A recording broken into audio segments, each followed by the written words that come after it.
وأجاكم كبلا بيسيد ورد عورك بعد كم مقليسين رئيس الوزراء حكومة فدرالك الصومالية مدن حسن علي خيره أيا كورميراي حرونت بنجيga dhexe ee dalka waxaana uu markaas la kulmay qaybo kamida shaqaalaha bangiga ra'iisul wasaaraha ayaa qolqol u booqday xarunta xafiisyada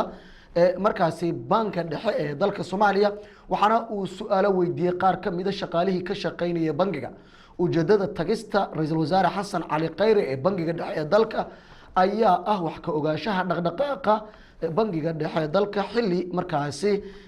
lagu gudo jiro deyn cafinta Soomaaliya bangiga dhexe ayaa qayb ka mashruuca deyn cafinta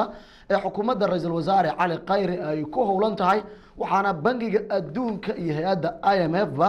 ay bogaadiyeen sida uu u shaqeynayo bangiga dhexe ee dalka waxaana ra'iisul wasaaraha markii uu tagay halkaasi warbixino uu ka dhageystay qaar kamid ah shaqaalaha bangiga oo uga waramay halka uu marayo bangiga iyo waliba sida ay hawsha u socoto